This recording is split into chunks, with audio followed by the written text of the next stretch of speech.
Hello, good evening. Welcome to tonight's show. This is a very special impromptu episode of the show. I'm super surprised that we have the special guest that we have with us tonight because I got to tell you, man, like I really have a great amount of respect that I was able to get in touch with Cheetah, and Cheetah wants to, come on, clear the air, talk about this whole situation. And I was like, all right, well, listen, you can come on and yell at me if you want. You can explain, it's like whatever you want to do, Cheetah. And so Cheetah was gracious enough and kind enough to come on. And listen, I just want to say, whatever I've said in the previous episode, whatever my feelings are, I have a great amount of respect for Cheetah. I love this dude's music and I want to hear what he has to say. And so let him speak. I'm not here to I've already said what I said. I want to hear what Cheetah has to say. So that's what this is all about. This is about Cheetah, and we're live. So there will be comments. So if anybody wants to ask Cheetah a question, I guess you can, because we're live right now. I don't know if anybody can see this. So I'm going to bring him out and we'll chat for a little bit and just talk. I'm going to give Cheetah the floor and let him speak. So without further ado, out of the digital green room, here is the one and only legendary Cheetah motherfucking Chrome. How you doing, Hello. gang? How you doing, Cheetah? I'm okay, man. I felt a little less stressed than I was last week and the week before, but Christmas is coming and it's spirit of the holiday, all that shit. Oh yes. So you're in Las Vegas, huh? Yeah. How long you been out there for? About like a little over a year. What do you think of it? How do you like it so far? I like it. It's I don't live on the strip or anything like that. I like it. I live, far south by the damn desert, And it's a great neighborhood. I like it. The people are great. I'm surprised by how much I like it actually, because usually Vegas is kind of a shit show, but I found out if you stay away from Fremont and Strip, it's pretty much a pretty cool town. Hey, listen, if it's good enough for Nicolas Cage, it's good enough for Cheetah Chrome. Yeah, right. There you go. Yeah. All right. Before we talk about anything else, the floor is yours, sir. Go ahead. Talk. Like mop you up with this? Is that what you mean? Yeah, man. And as I said in my little intro, I was like, you commented on my video. I was like, all right, you want to come on the show? You could, tell me off, or you could, say whatever. Say whatever, man. Go ahead. The floor is yours, man. The past month has been every time I raise my head, I get sniped at, And it's just been for 2 weeks. It was just really pretty unbearable. I mean, nobody would shut the hell up. And I mean, this one page is some kind of Stiv Bators fan page. Man, they were tearing me a new asshole on that thing. And I mean, I don't know any of these people. I mean, I thought Stiv Bators, would be fans, but no, they don't want to hate me. So, they can do whatever they want with their page, but I ain't going there. People tell me what's on there now. I don't even look at it anymore. You're not on Facebook anymore. No, I gave up Facebook for my health. Yeah. I wish I could do the same. Yeah, it was during because I mean I always end up getting in a political argument or something like that, and it's no matter what you do in there, it doesn't change anybody's mind, obviously. No, nope. And it doesn't help. I mean, service, it's just gotten mean. People just think, because they got this guise of being away from you on the internet. They can say anything they fucking want to because you're not going to come kick their ass, But at the same time, I will take it out online, So, all right. So take me through this whole situation with Cleopatra. And again, just so that I'm understanding. And again, I'm just a guy on the internet, and what I know, your life is your life. What I know about your life is what I've read. Right. Ultimately, I'll fill you in on it if you want. Yeah. So ultimately, I all I can do is ask questions, right? So right. I appreciate you doing that. I mean, because there's so many people are just going off half cocked up with half the information they need to know. Including Jay, I mean, he was not privy to a lot of this shit because a lot of it's old band business. He wasn't in the old band; he's in the new band. And I Right. never heard this conversation we had with Cleopatra where they said they wanted him to sing to fake Stiv's voice because I was in the hospital Yeah. and I trusted him to do one thing and that was sing 4 songs on this record. And Jake, I don't. He's been on shaky ground with me since February when we had the European tour. He kind of blacked out and went at me in Helsinki, And then the next day he was so drunk they him and another guy couldn't get on a plane. They wouldn't let him fly back. They had to wait like 7 hours before they got on a plane home. Everybody else left fine. So just to sort of rewind just a little bit here.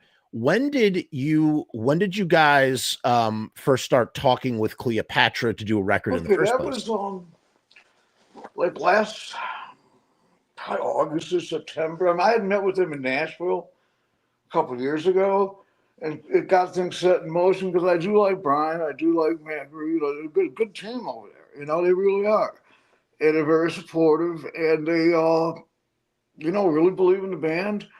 So we did some stuff where I gave them, permission to go do some of the back catalog stuff and, found material, stuff like that, and go ahead and release it, And so a lot of stuff got discovered during this, because they dug, they dig deep. They know how to do it.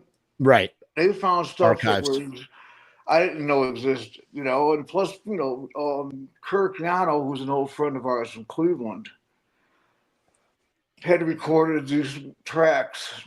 When we did the second album, the rehearsals for it, we all flew back to Cleveland. Felix Pappalardi even flew up for it. We rehearsed at Kirk's studio. We only used 2 microphones because we weren't setting up to record. We were going to Criteria to do that, but we know how to just reference stay home. So we got a bunch of stuff from that, which is coming out, which is supposed to be a surprise for Record Store Day, but that's blown out of the water now. So that was separate. That was separate from new recordings that you were doing? The other thing that we were working on was last when I first time I was at Cleopatra, which was probably we did the first deal originally probably around September, October. And they had me do some tracks, up with stuff they had, with like, we did a Pink Floyd cover for that compilation with the new band. Yeah. Jake sings on that. Yeah. I did a single with Cherie Curry of a cover of a Taylor Swift song. It actually did real well in Europe. Of course, you'll never hear it on the radio here. But it was like number 6 in Finland or something. It was like That's really pretty cool. Yeah, and so I did the thing with the UK subs, did the thing with Robert Gordon, Right. So you've been getting back into recording, and that kind of now you had other bands that I believe there was something called the Bat Tussies. Am I correct on that? Sylvain. Yeah, you and Sylvain. Blackhearts did that record. Right. Yeah. R.I.P. That's how I hooked up with Les to play. Was when we did the Bat Tussies, we did the tour. So you had been doing you had been like doing some stuff and recording, but then as of recent, you got much more into recording and you decided like, we're going to do something under the Dead Boys label, under the Dead Boys name. And even that, it was, for up until 2014, I was actually working with a record label, Plowboy Records in Nashville. Oh, which is a label I helped build from the ground up with Eddie Arnold's grandson, Shannon Pollard. And we did that, started in 2012 and went right up to 2020 or 2022, I said. I left like 2014 because it was once everything was set up to put out records and all that, get publicists and, distribution deals and all that stuff, which we all played a big part in, and producing this record, which is a long whole tangent by itself, that part. We can talk about that another time. I'm here to explain this now. No, of course. So let me ask you this. So at 2017, you reform a band as the Dead Boys. What was the impetus The for impetus was that it was the anniversary of the release of Young, Loud, and Snotty, right? and Johnny Blitz was available, and we thought I was touring with my own band, which is what I left Plowboy Records to go do, you know, and it was it's about 20, yeah, it's probably 2017. We got together, and first we did some gigs out in California, and that's when I first worked with Jake. Yeah, It was great because I mean I say myself from between the time Stiv died yeah, until I found Jake in 2017. Otherwise, I did solo records. I did a couple solo albums. I toured solo for all those years. And I also, took time off and got married and had a kid and all that too. Now, real quick, I'm going to interject here because I said this on the other video. I was at CBGB's in 2005 when you guys were doing those shows. And who sang that one? Who sang that? I don't remember actually. I'm trying. Oh yeah, you did. It was you, of course. Duh. Fuck. What am I thinking? But what was amazing was I had just read Legs McNeil's book a year earlier, and I recognized from the book, I saw Jimmy Zero smoking a cigarette on the street, and there were all these people that were lined up to see you guys, and nobody recognized that Jimmy Zero was standing right in front of them. So I walked up to Jimmy and I just straight up said to him, I was like, is it true that Stiv jerked off in the chili at CBGB's? And he laughed. He just wasn't expecting someone to come up to him and ask him if Stiv jerked off in chili. He laughed so hard and he goes, "Come here, kid. Come with me. Come with me." And he took me to the CB gallery where you guys were backstage. And I didn't talk to any of you guys. I was talking with Jimmy and his girlfriend. He had a girlfriend at the time. I don't know if it's still. She's been a thorn on my side, but go ahead. And you had your kid. That's why I'm bringing this up. You had your baby. Yeah. He had. I remember. I think he had like blonde. Yeah, he had like blonde locks, and you're bouncing him on your knee. Really. He was like this little peach fuzz on top. Yeah, he was bald till he was like. He was like mini me until he was like 2.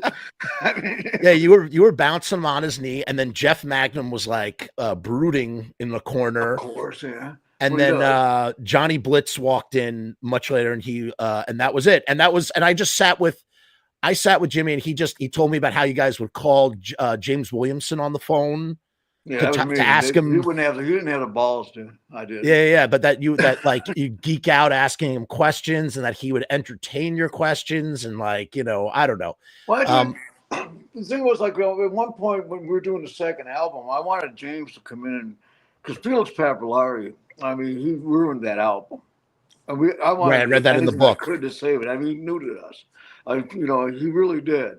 And I'm watching my second album just go to shit because of this hippie, And do you want to hear it? I would probably understand what we're talking about because we were supposed to actually do that with Lou Reed, but that's another story too. Wait, what? Whoa! Rewind 1 second. Wait, what about Lou Reed? You were supposed to do what? Lou Reed was interested in producing the second Dead Boys record. What the hell would that have sounded like? Holy Probably shit! Pretty fucking good. And definitely better than what came out. But it's a great track. It's a great track though on that record is friggin' I Won't Look Back is that's a gem of a song, man. We still do that one. It's a Jimmy song, but Jimmy was an integral songwriter on a lot of the stuff. And that album particularly, he wrote a lot of stuff because I was all the stuff I'd been writing from since I was like 18 and was rocking the tunes.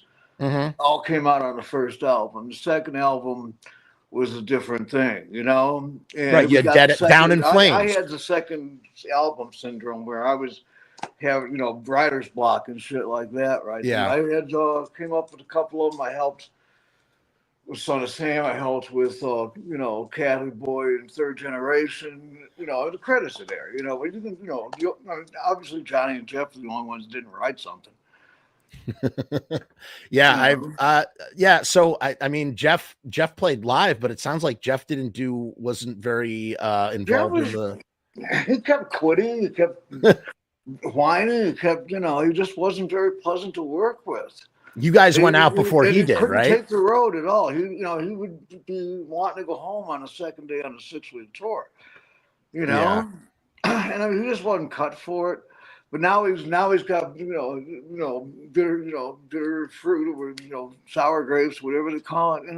Yeah, but I'll tell you something. His bass playing, again, going back to that, he was doing playthroughs videos of Dead Boy songs, and I saw, like, I must have watched that 100 times. Him doing the bass work for "I Won't Look Back," and I was like, gee, like it's a very intricate bass part. Like, I gotta hand it to him. Like he was the lead guitarist in that band. Me and Johnny were the rhythm section. I mean, it was. Seriously, I mean, he walked all over everything, but it worked. It was kind of like hot tuna almost. Because Jack Cassidy was his main influence. Yes, I know. He loved Jack Cassidy. He always talked about that. Yeah, which was fine. It worked with us. Before that, we've been using John DeSalvo from the Tough Darts. Yes, he plays on "Hey Little Girl." Right, he played a lot of our early showcases and tours with us. I met him. I interviewed him, and he told me, I was shocked because I was telling him, we were talking about Dead Boys. I was like, oh, I love that live version of "Hey Little Girl." Huh? Because Jeff didn't come to New York with us. Right. Jeff didn't want to come to New York. Right. So when we got up to New York, we used John, and we wanted him in a band, but he was very loyal and dedicated to the Tough Darts. He was, I got to finish this. And I said, well, I was the same way in Rockets. I had to wait for the band to break up before I felt, it would have been unfinished business otherwise, He worked at Bleecker Bob's until they closed. Yeah, so that's where I met him, and what an awesome, nice dude. Really. Oh yeah. No, John was great. We loved him, and he was one of the gang. I mean, he was in the band. So, but then it was he came to the time we had to make it. He had to make a choice. Right, shit or get off the pot. We were getting ready to go. And then Jeff decided once the album was made and everything was in place, he's getting the van with us then. Right. Right. Now right. Now he acts like he's fucking, struggled on the road and put up with our. That will create resentment. That will something like that will create resentment. Yeah. Sorry, kids, but that's just full of shit. It's not what happened. I read your post that you wrote. You made a post a long time ago about that, and I read that and found it interesting. That's the thing. I'm glad you noticed that, because like when people come at me, I don't take it. Well, listen, that's why I'm having you on here. We're going to get back to the Cleopatra thing in a minute. I just got to geek out about early Dead Boy shit for a little bit longer. Okay. So now my introduction to Young Loud, I always wanted to listen to Young Loud Stunt. I was like, I got to check out this record. Finally. Of course I did. Of course. But you might be upset with what I'm going to say, but this is the truth. I much prefer by a mile, by 2 miles, by 10 miles. I much prefer the younger, louder, snotty mixes to the young, loud, and snotty, because there's something about it. It's dirty, man. It's dirty in the best way. It's like dangerous. I love it so much. Well, and that was something that we were alone in the studio, and Genya had gone home, and Bob Clearmountain, who was the assistant engineer, right? And he played bass on the record. Yeah, he played bass and everything. Yeah. And me and Stiv were down there. We were wound up. We were only in there for 4 days doing that record. Might have been 3. I think the 4th day, I think we were just mixing, and we weren't allowed in the studio. And it was supposed to be a demo tape. We're not supposed to be right. And but it's so good. So we were sitting around, and Bob was able to, screw around with some mixes and let us hear it. It was kind of more influenced by me and Stiv than Genya. And if we were told at the time we were going to re-record the whole thing. And then Sire didn't want to spend, money to re-record the whole thing, obviously, if they could save it. Right. And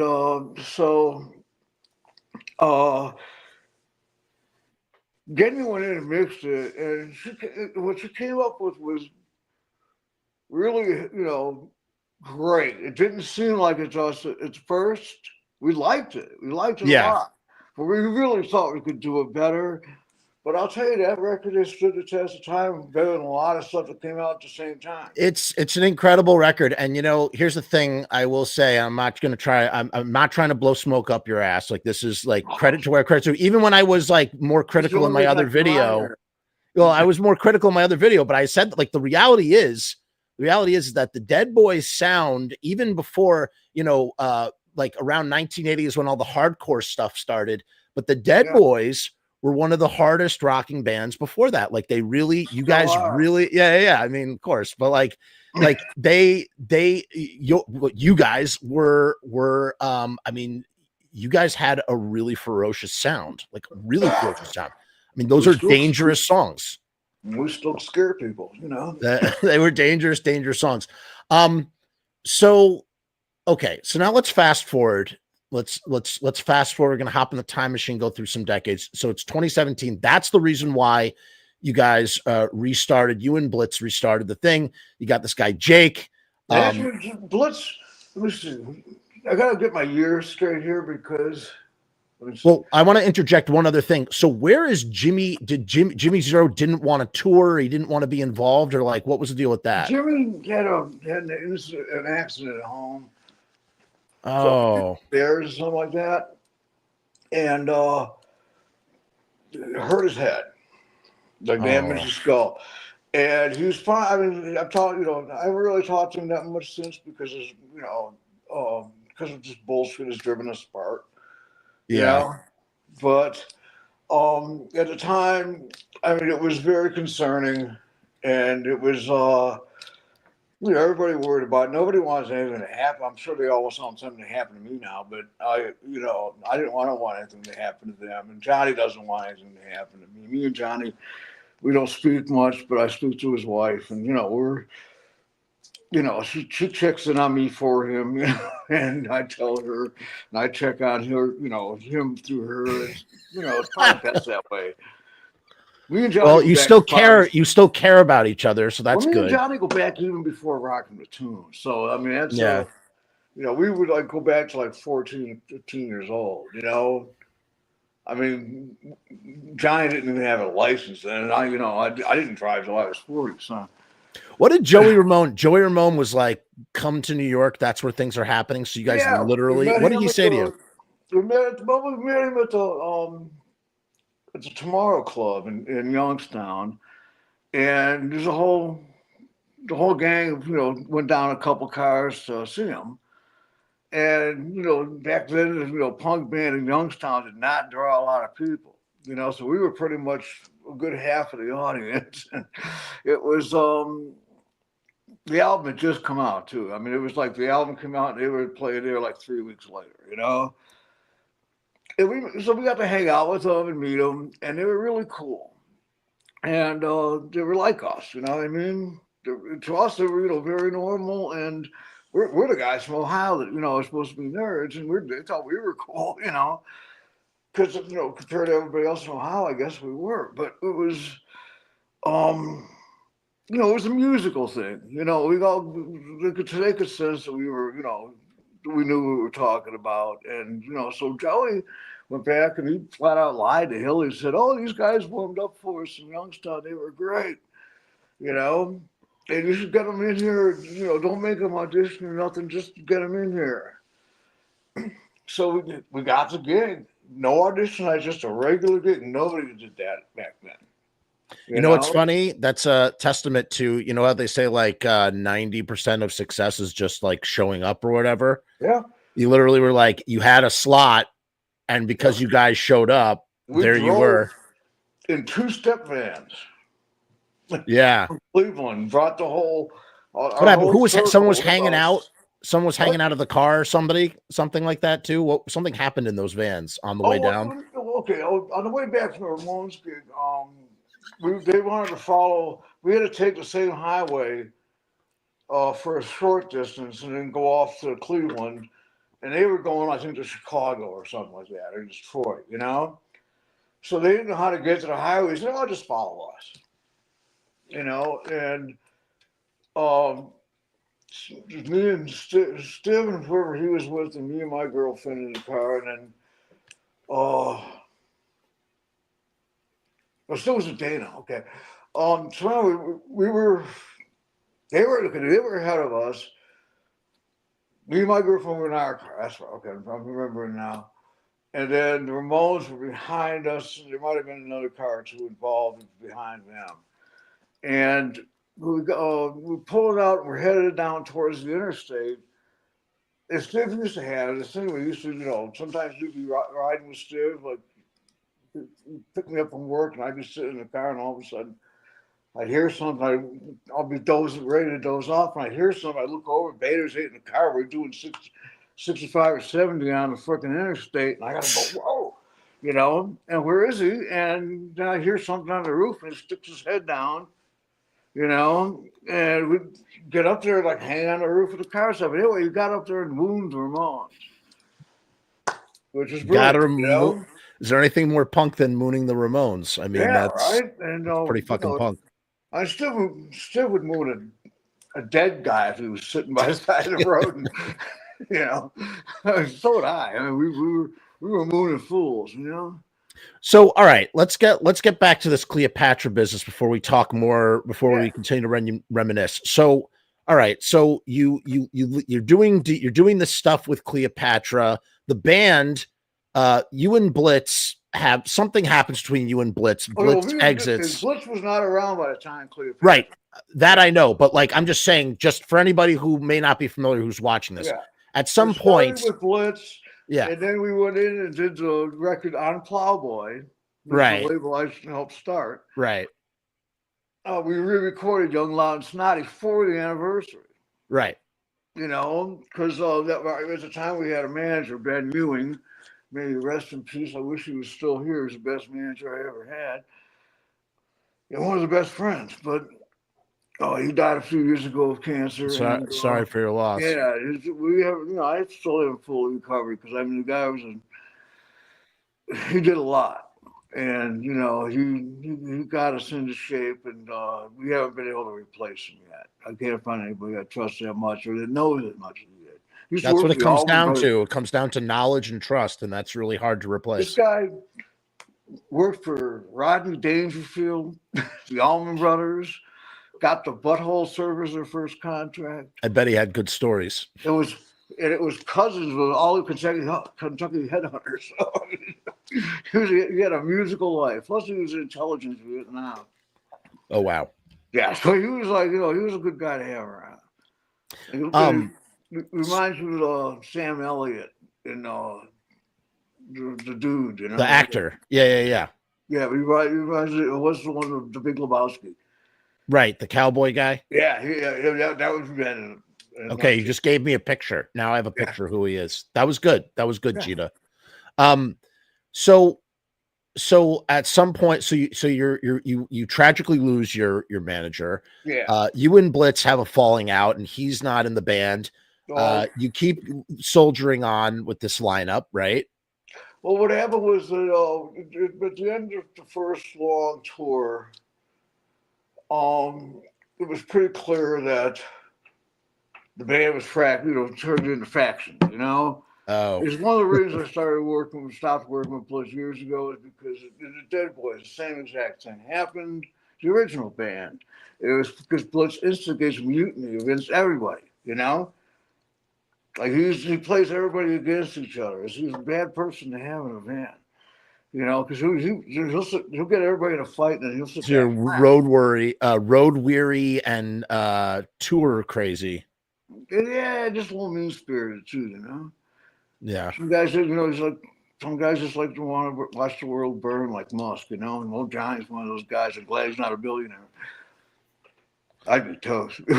So all right. So you and him split up. And here's what I want to understand. Help me to understand again, because here's the thing. And I think like you obviously know that I'm coming at you from a place of respect and reverence because I appreciate who you are.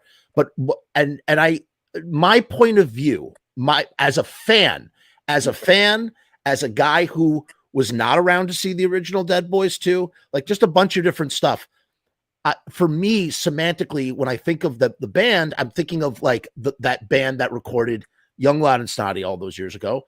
And what for you like, what is it for you, like emotionally, or just like what position or place did you get to where you were like, I want to continue this and I want to continue this under this label. And this is why I'm doing it. And ultimately here, look, at the end of the day, like it's your, I mean, it's your thing. Like it's your decision. It's your power to do so. Like I've got a simple answer for that. When when Hilly died, yeah, he owned the name, and he transferred it to me. Yeah, as well. Yeah, and so you got it, and you want to do this, and you're doing it, and that's it. And once I had to, because I was playing Cheetah Chrome all for years. And as a matter of fact, the first tour of Bliss was billed as a Cheetah Chrome tour. We went over to play Japan's Cheetah Chrome. We came back.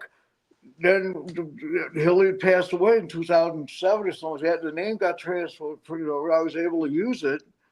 There's two of us in the band. I talked. But you didn't. He said, "Yeah, wait. But you didn't do it. Not initially. Right away. We did it after when Blitz was available. I mean, Blitz didn't want to play. Jimmy didn't want to play. Jeff didn't want to play. After 2005, they said, we don't want to do this anymore. Well, I'm sorry. I still want to do it. You still want to do it. I did it. I never stopped the whole time since the fucking original band. I stopped when I was on drugs for maybe a year or two. I stopped again to have a kid and buy a house. I didn't, I never quit playing. I was always doing something, and, sometimes it took a couple of years just to lick my wounds and all that shit show I'd just been through, which, I mean, you got to understand, this is like something I'm not just, I don't consider myself, locked into punk like like people seem to think I am. I'm a musician. I've been playing guitar since I was 8 years old. Yeah. Punk doesn't really pay the bills, and punk doesn't really fucking satisfy my artistic needs. I love to listen to it. It's what I like to play the best. But I can play slide. I can play acoustic. I don't care, finger pick acoustic guitars like you wouldn't believe. But I don't get to do it live because everybody wants to pigeonhole me as this. That's why I'm kind of at a crossroads right now. Where I don't even know if I want another singer. I just as soon going back to playing my solo album stuff and Dead Boy stuff and have the best. Yeah, but can I ask you a question? So that brings me to this next idea, this concept of like, why not transform, or why not go on as just, I mean, you still could go on as like under like some sort of moniker that is connected or resembles the Dead Boys as just you are the Dead Boy. Dead Boys or something. Why don't you just be Dead? You are the Dead Boy. Like, why not just? I want to retire the name. It's been like albatross. I call it shit covered albatross. But if you drop the S, just drop the S, and then you're just you. It's so like potent. Believe it or not, I'd probably have to re-register, re-copyright. You would, yes. Actually, you probably would. That probably would be true. So it's. Let me ask you a question about playing with James Williamson. So you get this new record together with Cleopatra. Yeah. You get an all-star roster of people. What is it like to play? Is this your first time playing with James Williamson on a record? No, I've played with him. I've played with him several times now. Okay, so this is that's old hat for you. We did a couple things.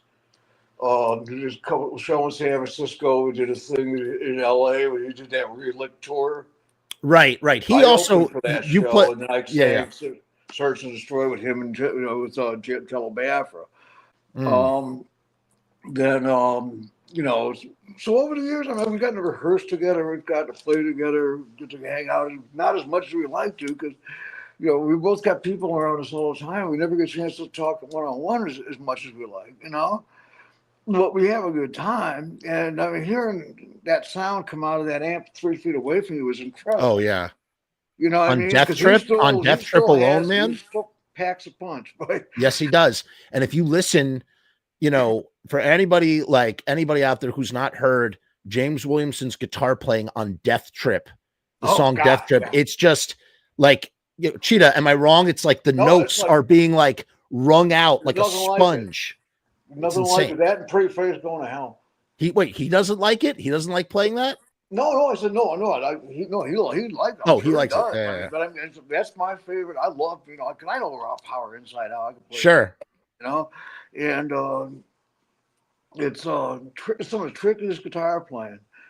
For You real. know, And I hear it. You can hear it in and it's so yours. fast. He's a big Jeff Beck fan. I found out. Oh, is he really? Yeah, big Yardbirds fan. Well, not just necessarily Jeff Beck. Just more the Yardbirds. But you hear, I mean, you hear it. So you hear, what's beautiful about your style of playing is you can clearly hear how James Williamson informed Oh yeah, he influenced me for sure. But of course. But yeah. I mean, I'm just saying, like, I'm trying to think of a example of from I think maybe like on not anymore. What is that song where it's like trying to remember off the top of my head. Ain't nothing to do. Ain't nothing to do. That's what I'm talking about. When your guitar solo in Ain't Nothing to Do, when Stiv is like encouraging you and you do that, I don't know what it is, that like you can hear the James Williamson. I do with my middle finger, so it looks cool, and it's like the notes are going like, it's gnarly, man. It is friggin'.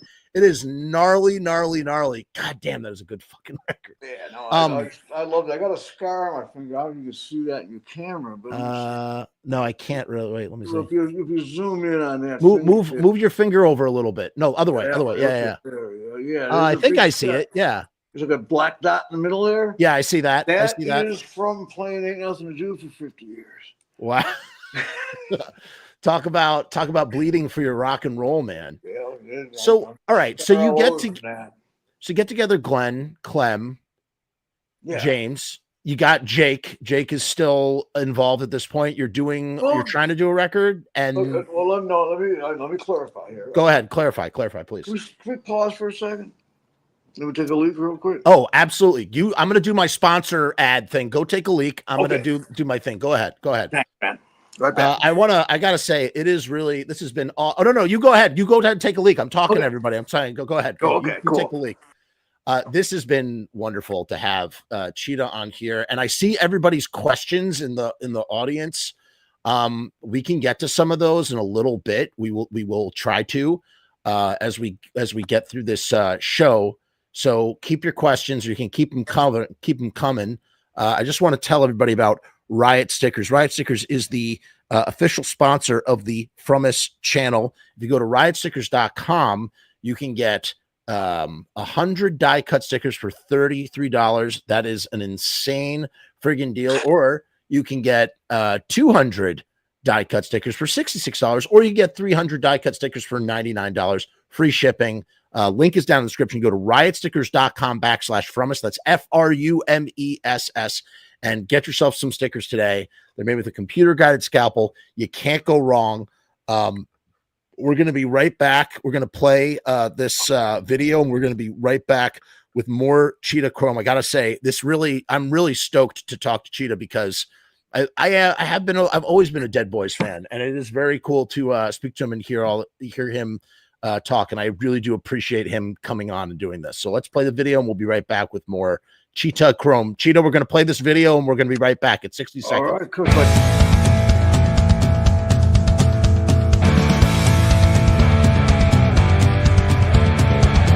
We make stickers, banners, and buttons too. Posters and promo cards. There's nothing we can't print for you. From stage backdrops to bass drum heads. We can print on shirts. We can print on hats. We can print on pants. Prices and high quality, quick turnaround times and free shipping. We also offer free artwork support, great customer service, and so much more. RiotStickers.com, Riot Stickers, we are the bomb. RiotStickers.com, Riot Stickers, we are the bomb. RiotStickers.com, Riot Stickers, we are the bomb. RiotStickers.com, Riot Stickers, we are the bomb. And that is a promise. I think Cheetah went to go smoke a cigarette while I did that. Oh, not everybody's here. I mean, I thought the video was going to be longer. Sorry about that. Okay, so all right, can you continue to tell me about the genesis of this latest You want project? to know Yeah, about the whole Cleopatra thing? go ahead. Okay, so we were playing at the whiskey. I guess it was last September. You know, no, it might have been in September before. It might have been 2 years ago. I'm not sure, but it was. No, it wasn't. It was last September. Okay.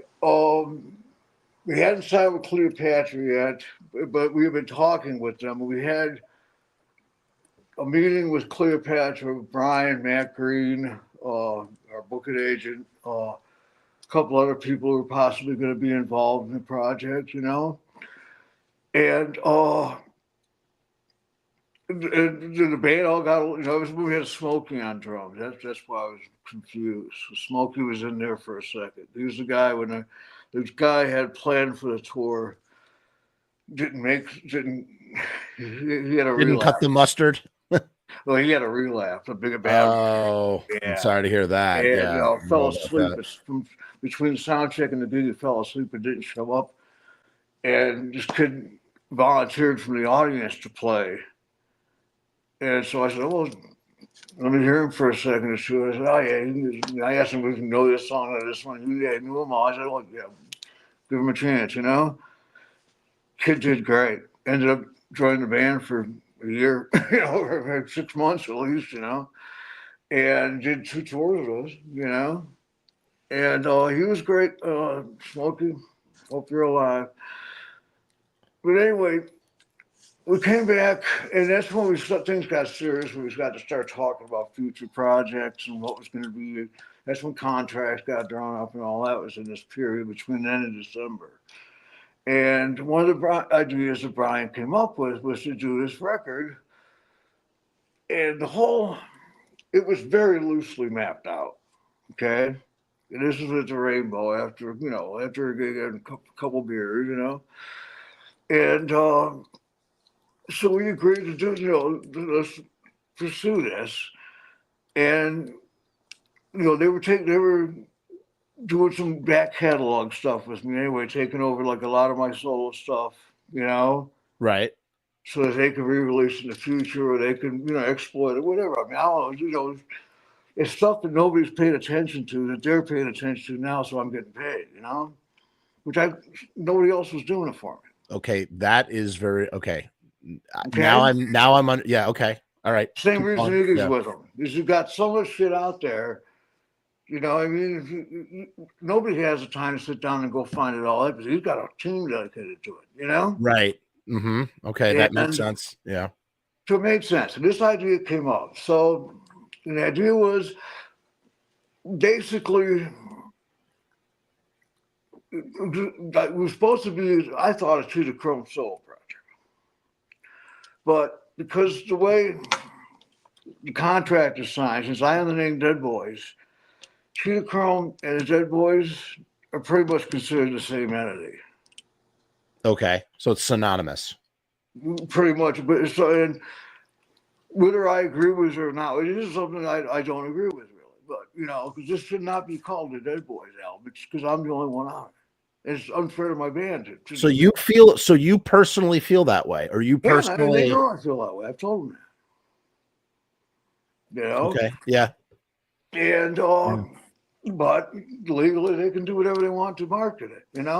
Right. And at the end of the day, I'm hoping no, because the whole thing is with me that the new band is right now doing demos for new songs for the actual real first new Dead Boys album with the new band. That would be the first new Dead Boys album in 47 years. That's the one that people think this one is. Okay, now this is us. Okay, see, I gotta say, some of these details were not. No, none of them are mentioned. They're not mentioned. That makes a lot more sense. I feel a great amount of empathy for you in the sense of someone paying attention and like being like, hey, we want to take care of your catalog and we won't, but we're also doing this and things get it gets Well, I'm enjoying this because you're obviously a fan. You know the band stuff very well, and it's the fans who are all turning on me over this shit. So I want to present my case to you directly, and that way, yeah, the first couple of interviews. I mean, the one I was obviously pretty drunk because I was stressed out. yeah, I'd been home for a week, and one of my best friends just screwed me over, pretty much kicked me in the nuts, and I didn't even, I knew why, but it was, I'll get to that later. okay, Okay. yeah. But at this point, I just want you to see all the shit that people don't know that Yeah. I know. And I'm not afraid to talk about it because I'm not hiding anything. Yeah. So So let's this continue. record with the All Stars technically, or at some point, was a Cheetah Chrome project that That's what is that's in what I control of thought. the label. Right. And it was basically going to be where we're doing like some covers and a couple of Dead Boys songs. That we like. I'm not going to say what's on it. Okay. Yeah, keep it under your hat. I Okay. get it. I get it. Yeah. But it's. I think I'll be everybody's going to be real happy with it. The band is great. There's the covers are pretty damn amazing. We did a couple of my solo things. It's. I think everybody's going to be pretty happy. It was me, Glenn playing instruments, James playing on a song. And James only got to be on the one song because he's in Hawaii. so now where does this like talk of AI or AI dusted and like all this vernacular come about? How does that, like, what's that about? Okay, when I went in to do the rough tracks Yeah. for this record, it was me and Pete Mills, the engineer and producer, Mhm. and producers, for those recording. You know what I mean? Who's going to end up being a producer at the end, he'll be included, but it's more than one person's had their hands on it by now, you know? That's not unusual. You know what I mean? You got one guy to record it, and like we had Kurt Yano, we rehearsed there, and he recorded all the stuff that he found, right? Mm-hmm. The guy in Cleveland for the Yeah. second album, Right. second album. That you mentioned him earlier. Yeah. He comes up later too. Okay, he's still Oh. involved in the story. Oh. Yeah. So when we were there, and I'm there for like a week in Woodland Hills or someplace in LA, in the studio. Not even going out in LA. I'm just like going to the studio back to my hotel, back to my hotel, and somebody said something about AI, and I said, "What do you AI? What? No AI, And so I talked to, and that's when I had to talk with Brian, and he said, well, look, he goes, just let me try. Here's a couple things, a couple of ideas, right? If you don't like them, we won't do them, right? Well, it worked so well that I never had to listen to it because he didn't like it. Okay. It didn't work. So that was the AI Jake apparently is talking about because, like I said, I had fallen in July. I was in the hospital. The band was doing nothing. I'm on morphine and watching TV, and these guys are sitting around doing nothing. And, Jake I invited Jake to sing on 4 songs, Yeah. and he was supposed to do 3 covers, one of my songs, and an old Dead Boys song, And I thought everything was fine.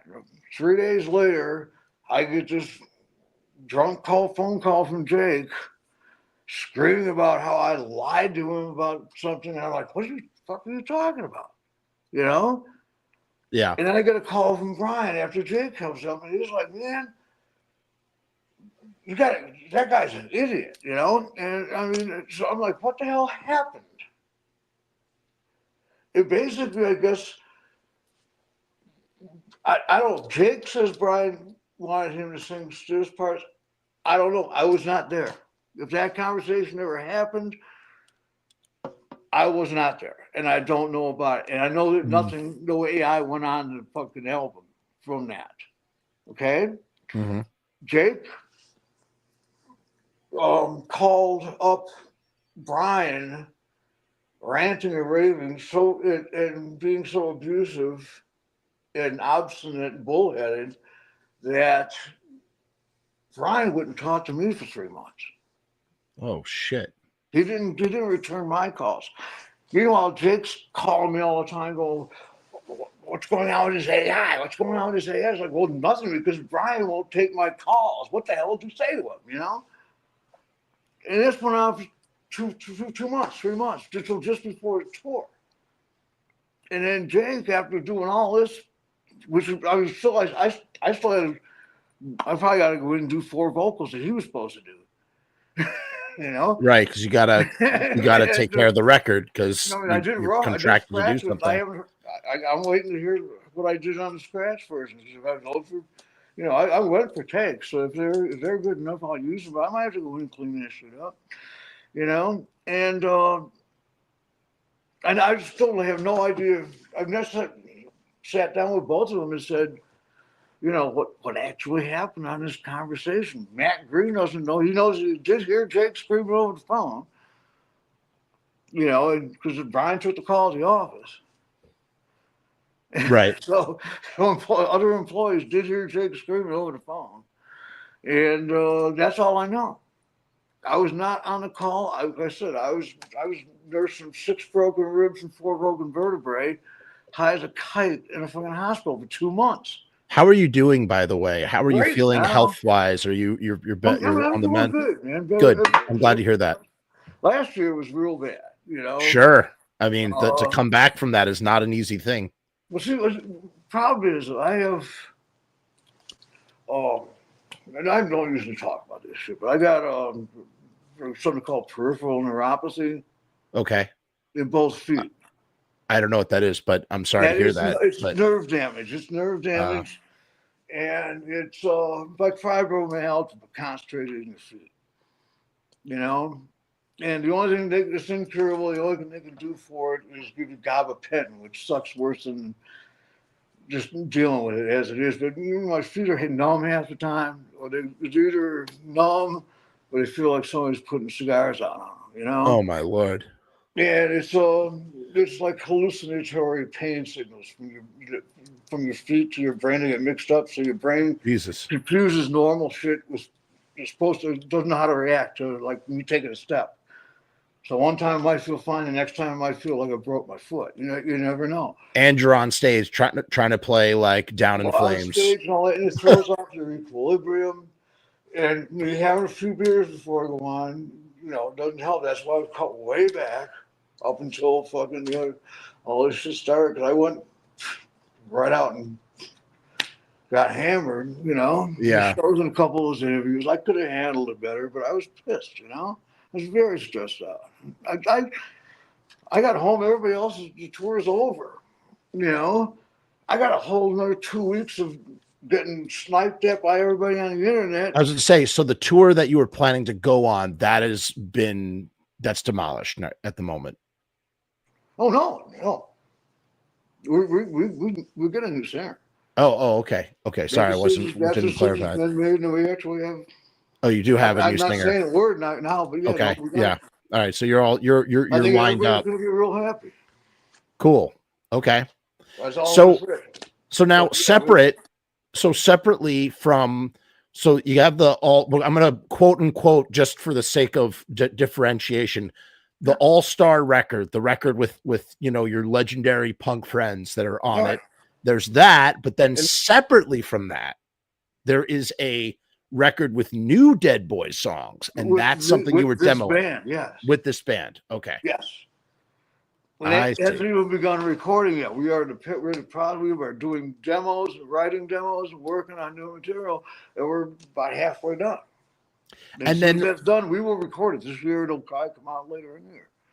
So the record that has like the old tracks from like with Stiv's vocals and everything, that's on the All-Star record, or that's on? I think it was supposed to be the two of them come out at once. Yeah. As a bundle for Record Store Day. I think it was the original. Oh, that was what you meant by Record Store Day. Yeah. Jake knew nothing about that because A, he wasn't in the old band, so it was none of his fucking business. And B, he can't keep his mouth shut. He drinks too much, you know? I can't trust him with a secret, you know? There's no way he would have kept that secret till Record Store Day. You know, so it's basically a need to know basis with Jay, you know? Which I will say, again. There's a downward spiral between me and Jake between February. Yeah. And what happened in September. But he had been singing for you for years and things have been okay. Yeah. So the first 7 were great. It's been a downward spiral since Helsinki.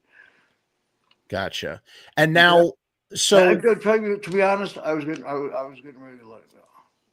So what's interesting is he gave me an ultimatum in San Francisco. I said, "Look, give me 2 weeks. Now that Brian's finally returning my calls to fix this, and do what you've been asking me to do for 3 months that I haven't been able to do because Brian's finally talking to me." And he said, "No, it has to be tonight, or I'm going to quit." I said, "Well, you give me an ultimatum, motherfucker. Fuck you, you know." Yeah. I mean, I give you a break. You're going to give me that shit? Fuck you. Go sing with your other band, you know? Yeah. I don't take that shit from fucking people that are not my peers, you know? Well, I mean, it is true. He did come and sing in your band. I mean, bottom line. That doesn't make him my peer. No, yes, I know. That's not what I'm saying. I just mean that in terms of like, I mean, this was his one. No, this was his one. I mean, this was his one move. Was I'm not going to do this, and that's it. And now it's he did it, and he went off half cocked without all the facts. But so something like that does make sense for Record Store Day too. Like that's usually when those things are like stuff like what you're talking about, like the old Stiv stuff.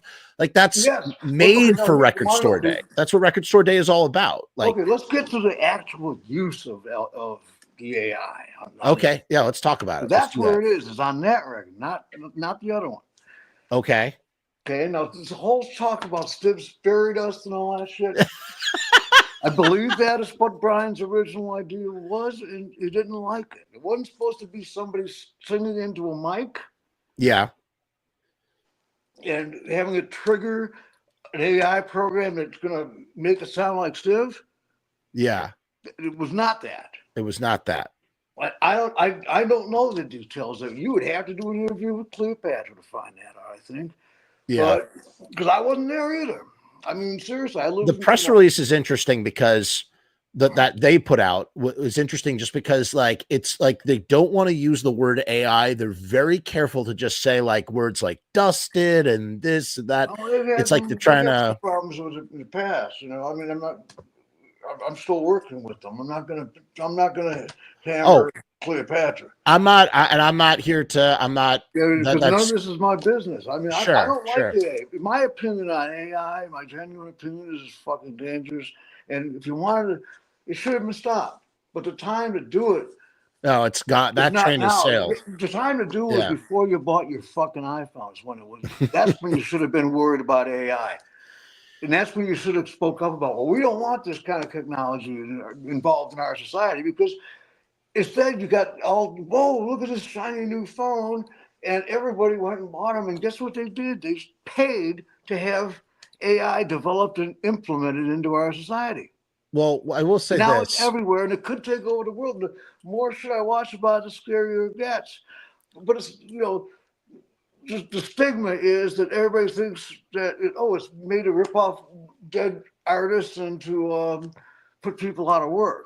Well, that's two possible uses, but it's also, you can't walk into a studio, you can't walk into a TV studio, you can't walk into a graphics place, you can't walk into anywhere anymore. Even a record company office. The AI isn't everywhere. They use it to dictate notes now. Yeah. It's everywhere.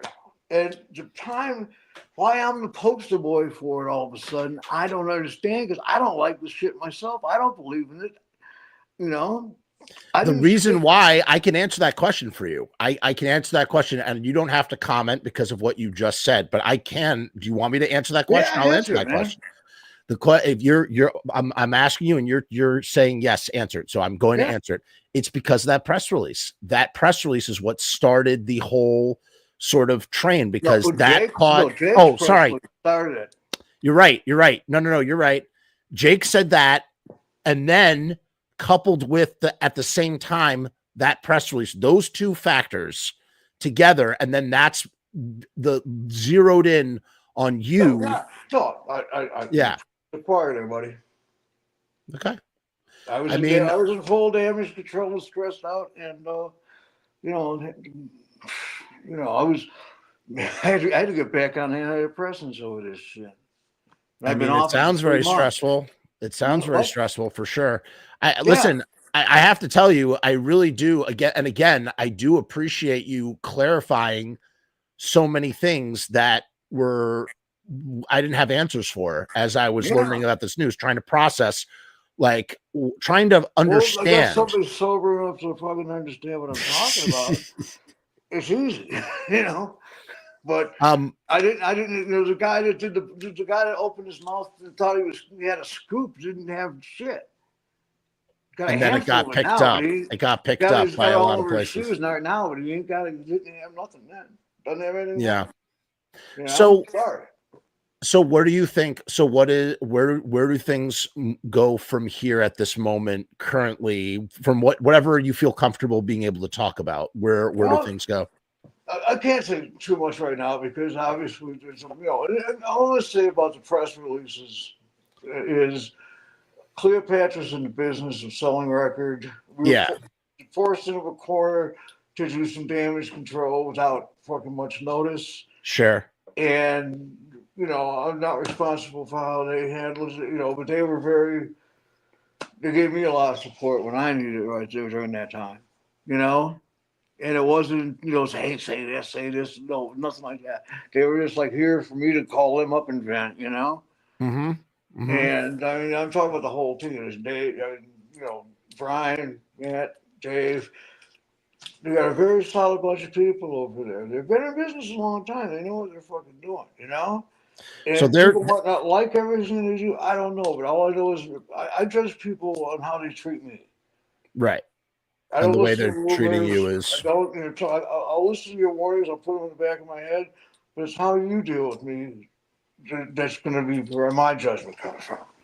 Are they so the Cheetah Chrome solo catalog? So there's eventually going to start reissuing things from that potentially as well. It's going to be coming out from that. Yeah, no, for the next several years. So you got I have to say, so you got a whole bunch of archival sort of reissue release sort of things that could be coming out. There's going to be a lot of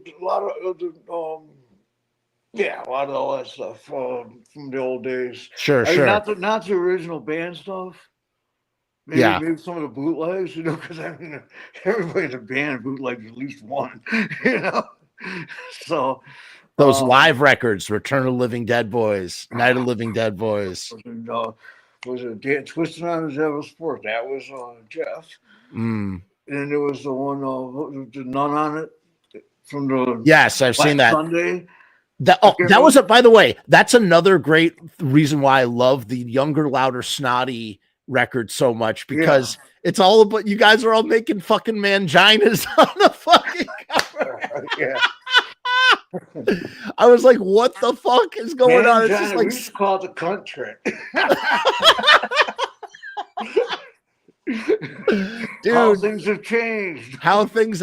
That man, what a cover that was. I was like, this record, I hadn't listened to a note. So here's the thing too, you got to remember as well, that was my first time listening to those songs. How old are you, man? Me, I'm 39.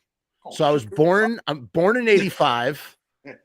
I missed all that stuff. And then you know what happened to me? Bam's already broken up. Yeah, Bam was already broken up. Man. But you know what happened was I got someone gave me the book, the Legs McNeil book. And that's how I started to learn about all those bands. And I you know, and the lore, and it's like a mythology, and it's so interesting to read. And I love punk rock, and and then I saw Iggy and the Stooges in 2004. Oh yeah. And I got my tooth knocked out during Real Cool Time, which was the perfect souvenir. Yeah. And you know, I mean, from there, and I saw Sylvain. Sylvain with that was Little Steven's Underground Rock Garage Festival on Randall Island.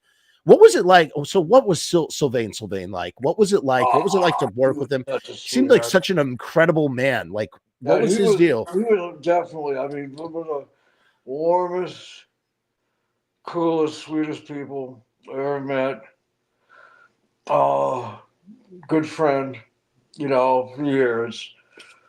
And, you know, one of the best musicians I've ever played with. That guy does not get his due as a guitar player.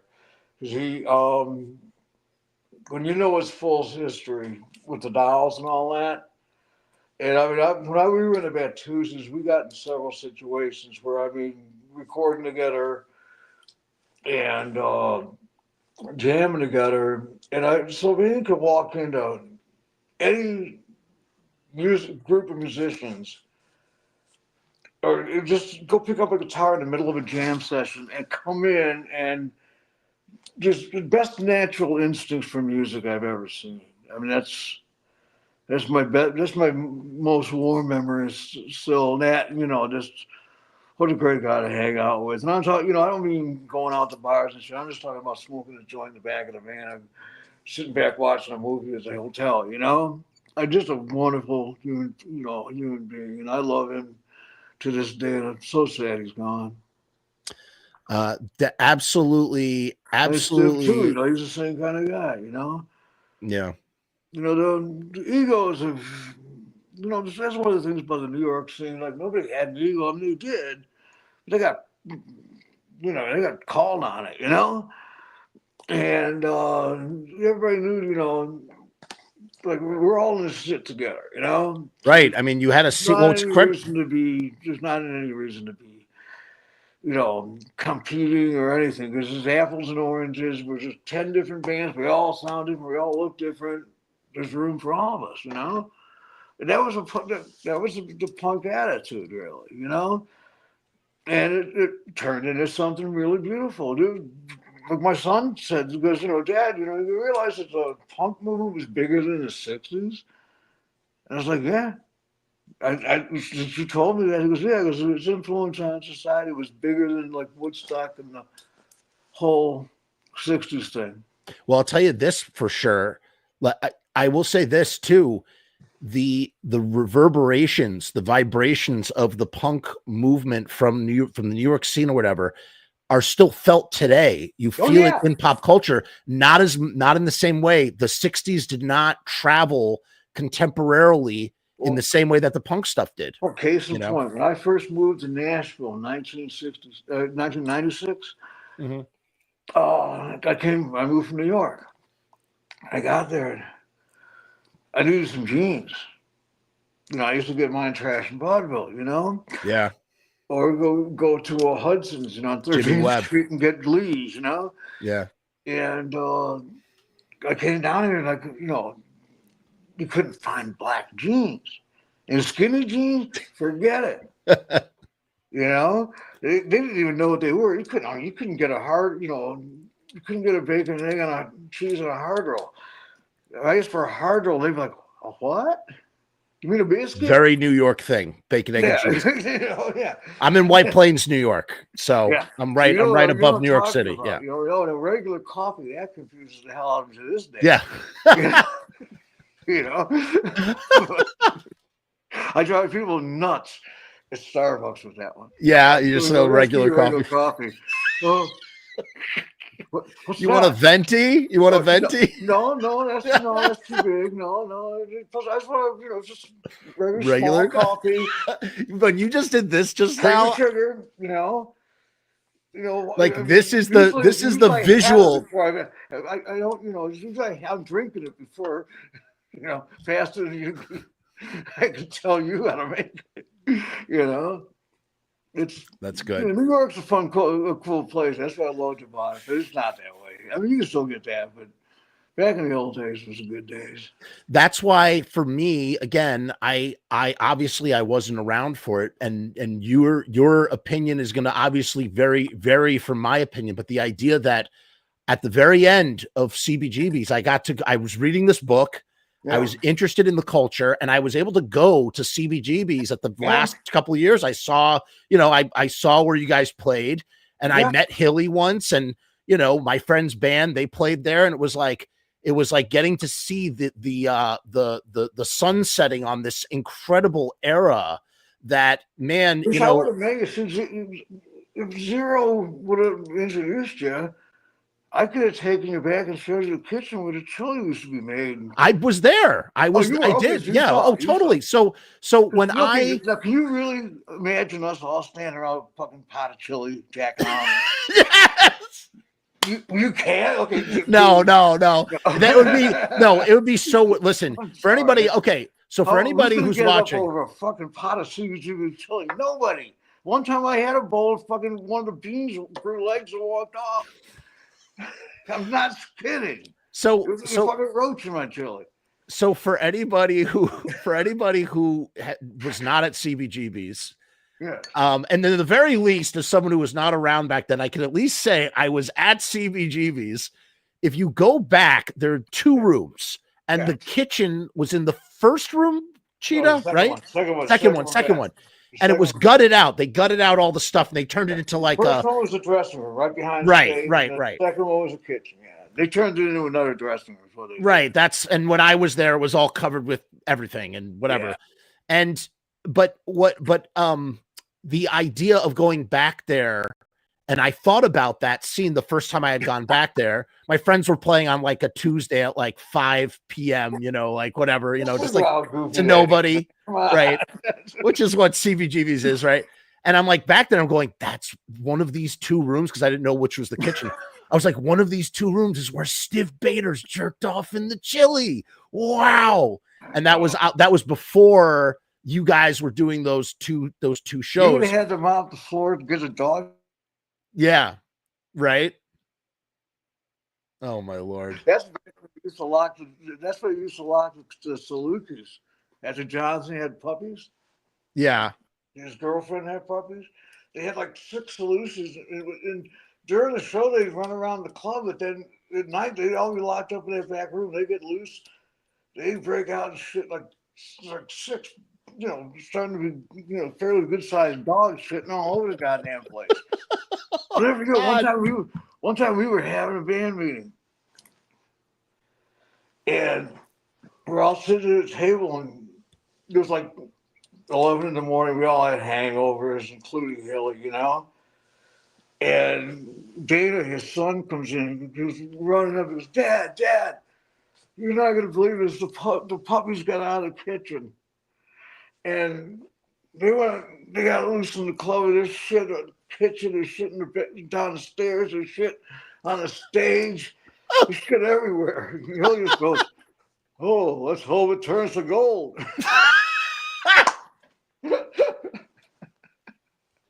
Wow. Was Hilly was good? Hilly was sharp like that. He could always say some zinger like that. Yeah. Hilly had a very subtle, very funny sense of humor. Wow. That really is something. Let me ask you this, because you were friends, you were close with John Belushi. Yeah. John Belushi was a huge Dead Boys fan. This is a known thing. And on several occasions, he like jumped behind the drum kit, right? When he was with you guys. Yeah. Right. Well, the backstory on that is he came down to see us. Yeah. And we got along real good. We went out and had a few beers later. But at one point, they wanted us to be on Saturday Night Live. And they actually had like Lorne Michaels and Paul Schaefer and all these people come down. And it came to a point, this is one of the worst decisions we ever made. I'm probably mostly responsible for it. But they wanted us to bring our marshals out on stage, but use like little Fender champs behind them. As far as we were concerned, the marshals and the volume was part of the show. Mm-hmm. I mean, that volume was as much a part of it as the bass playing or the drums, and they were over, we used these expensive microphones and all that shit, and so we were kind of like, I don't know, it didn't feel right doing it because we'd just been an Electric Lady, and it was one of those things where, oh yeah, we'll get your Marshall for when you're, when you re-record the album. We thought it was going to be like one of those. It's going to sound great. I thought we all thought we're going to be stuck with a shitty sounding TV performance for the rest of our lives. If this is worth doing or not. Of course it is. You would be immortal. But we stuck by our guns and they stuck somebody else in there fucking, Now, here's what's interesting though about John Belushi is that eventually he did get a band on SNL, as you know. He got Fear. Yeah. Right. Yeah. And here's what I always wondered.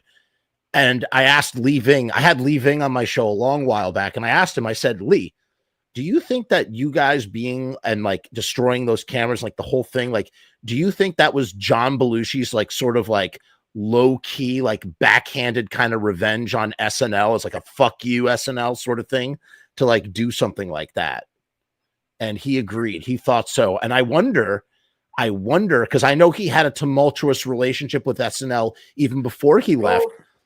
It's funny because when we went to, me and Gita, my girlfriend back then, we went up to SNL to watch and film it, just like sitting in the balcony. And I think it was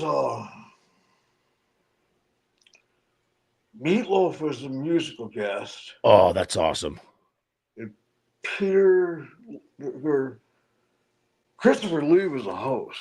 What? Yeah, Christopher Lee was the host. Meatloaf was a musical guest.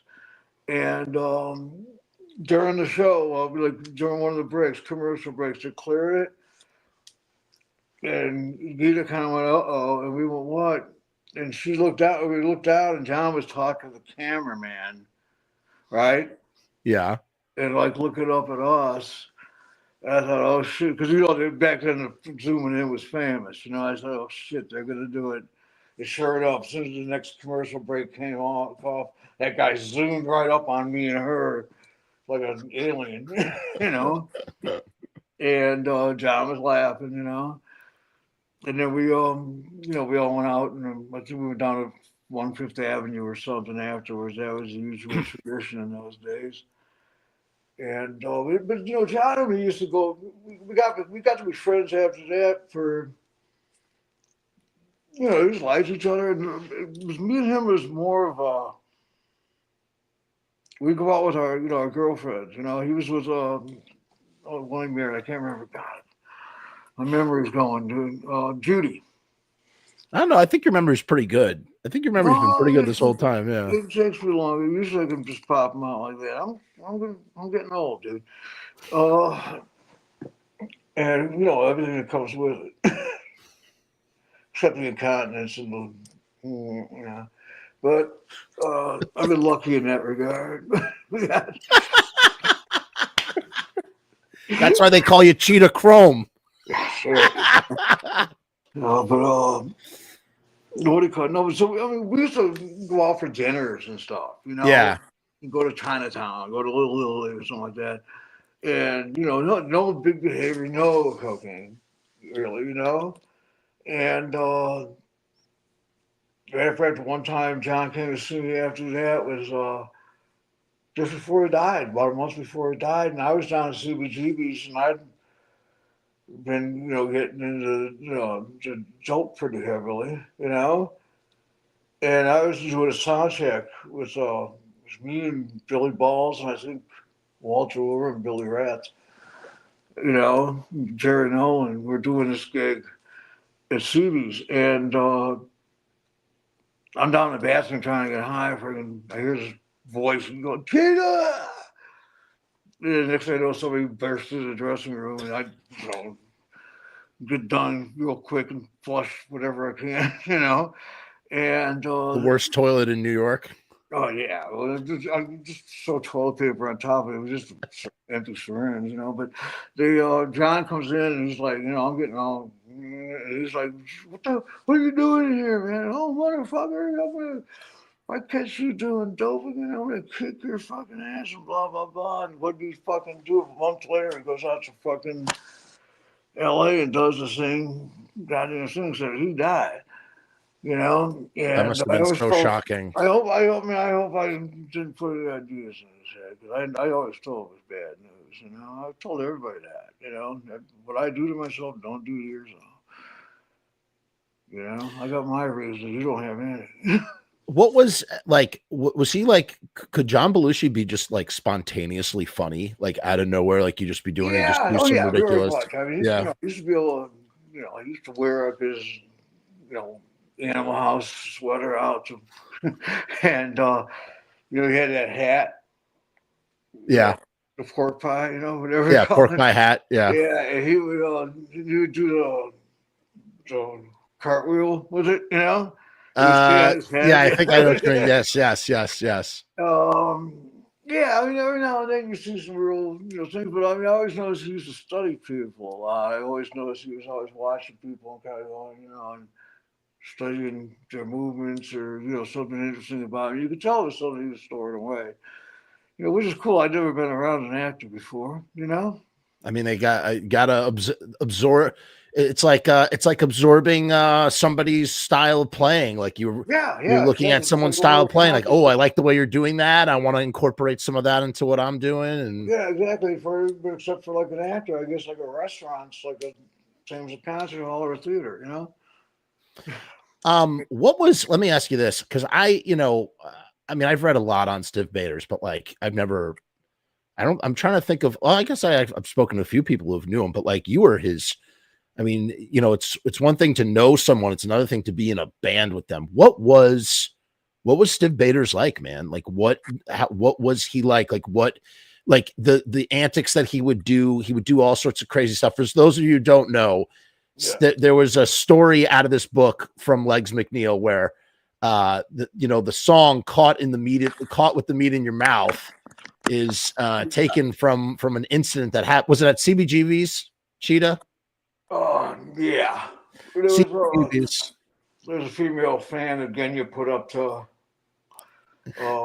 coming up and spraying whipped cream on her tits, taking up her top, putting whipped cream on her tits, and running up and spraying some down Stiv's pants and then pulling them down, which none of us knew was going to happen. That must have been shocking. It's like she got this shit to drink. Like she was like somebody everybody knew, and she gave her like 5 triple shots or something to get her to do it. So the chick was drunk. Yeah. Did you already have that song, or was that song inspired by that incident? I think that was I can't remember. Like was it like, oh, when they do that song, caught in the meat in your mouth? I think. Because Rock from the Tombs did it, we had a different title for it called "I'm Never Gonna Kill Myself Again." Was that ever recorded? That version? Yeah. Oh, I got to check that out. I did not know that. Someplace. Yeah, I'll check. I'll look for it. That's interesting. If it's on anything, it's on the first the day the Earth met. Okay. Okay. It might have been that might have come along a little. I don't know. I mean, we're talking fuzzy days. I was sure. 15, so I'm sure. Going back to get fresh out of high school here. Let me switch tracks on you super quick. Johnny Blitz's drum playing. I've always felt that Johnny Blitz was kind of like the punk rock Keith Moon. How much Keith Moon? Got perfect. Really? And his 3 favorite drummers: Bill Ward, Keith Moon, and Neil. Oh, okay, that makes so much sense because you listen to What Love Is. The drum fills on What Love Is. That's Keith Moon, in the best way. Oh yeah, no, I'm all of it. I mean, he was all over 90s launch and all that stuff. A lot of it's Neil Smith, Alice Cooper, like Son of Sam, or the a lot of the slower fills and stuff like that. They're more the dramatic ones, like not anymore the doom doom doom doom doom doom. That's all Keith, like Neil Smith. Weird cymbal placement too. He had his cymbals like. He had the whole double premier kit, which. Yeah, the guys that used one were Keith Moon and Neil Smith. It's frustrating that you know, I've always looked for footage from like back then, like at CBGBs. There's like a couple of shows that were taped, but it's always hard to get like a good shot of him like hitting that kit. I always want to see. I'm always trying to. If you get that one that came out, it was called with the fisheye lens. The Johnny Cam. Yeah. I've seen that video. I mean, you can see him. You see him, but like, that's about his best. No, I mean, yeah, you're right. You're not wrong. You're not wrong. You know? For sure. And I mean, it's great. And like great shots of Stiv, you know, doing his front man. I mean, what a front man. What a guy, man. Yeah. No, I miss him still. I'm sure that never goes away. That's one of the things that really, you know, hurt with Jake was, you know, because it took me from Stiv's death until 2017 to find a singer that I trusted enough. You know, so you felt that affinity with this guy. It was Jake, yeah. And, you know, I knew he had his issues and all that, but I wasn't aware of, you know, all of them, you know. I knew he was legless the first time he played with us because it was funny. My guitar player knew him, and my girlfriend at the time had sent me a picture of the Undead Boys, which is his Halloween band, I guess they did in San Francisco. Mm-hmm. And they wore makeup and stuff like that, so you wouldn't even, you know, tell it was Jay. You know what I mean? Yeah. Unless you knew it. But wait, you were there live at the show, or you were? No. She found a video of mine. Somebody sent her a video online. Said, "Oh, showed Cheetah this as a Dead Boys tribute band," you know. And I thought, oh, he's pretty good. And it turned out that my guitar player at the time, Vince, had known Jake in San Francisco because he used to live out there. And so we were doing the whiskey on this California run, and my bass player couldn't do that run. It was only like 5 gigs or something like that. And I said, well, why don't we get, because I know that guy from the Undead was a bass player from that band, right? Mike McCandless. And I said, well, yeah, he's good. You know, I seen him on the video, and I said, oh, hell, have him bring that singer down too. Maybe, you know, let them do it for the night. You know, I can take a break from singing. You know. So they brought them down, and we had a rehearsal in the afternoon before we all got along. He did a great job. And then that night, the whiskey just blew the roof off the place. And everybody, even Stiv's friends, were going, "That's the guy. Get him." You know. And so I was like, yeah, plus we got along great, you know, and it just continued that way for 6-7 years. This is our 8th year, and this year hasn't been a good one. I will say this, and, you know, there is something to be said, like, at the end of the day, like, when losing Stiv creates a situation where it's like, you guys can't do, for a while, you guys would occasionally get together, you'd be the Dead Boys, and it was great, and you do your thing. There's no more Dead Boys reunions. But with Stiv gone, you can't, in the world where Stiv is not here, and you want to do Dead Boy stuff, like guys don't want to do anything. One of them possibly can't. Right. I mean, I do understand that. Let them fucking enjoy themselves. You know, yeah. What am I supposed to do? Stop? Fuck that. I mean, like, you know, I've been playing fucking my whole goddamn life. I've been playing. While all those guys have been sitting around doing their day jobs or whatever the fuck they do, I've been fucking out my ass in the grass playing for the kids. You know? Right. And I think, you know, the problem is with the internet and, you know, guys like myself who are opinionated and, you know, we all, you know, everybody wants to share their opinion on the internet with other people is like, we have a very specific. Don't believe everything one guy says. That's how fucking Trump got it. Well, that's true. Yes. That's oh my God. Okay. How he got in fucking twice. All right. Well, I don't want to make this political, but it's fucking crazy. Times, you know? We're living in a bad world, Cheetah. It's a bad time. I warned you both times too. You know, so.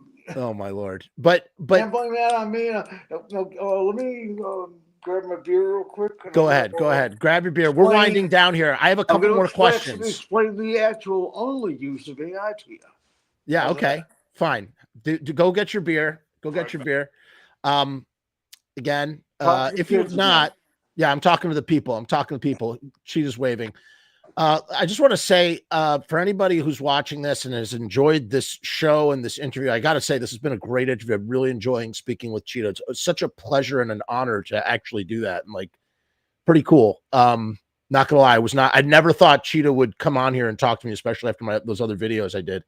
But I really have great respect for him to come on here and share his point of view on everything, and to listen to him and to listen to why he feels the way he feels and everything. If you could take a moment, everybody, I made a documentary. The link is pinned to the top.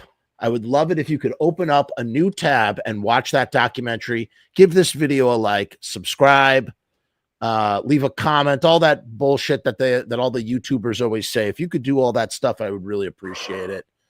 That'd be very helpful and whatnot as we listen. Cheetah's gonna talk to us some more about AI and what it means, or what it is, or what, I mean, here's the thing, and maybe I should wait for him to come back to say this, or maybe I'll just repeat it.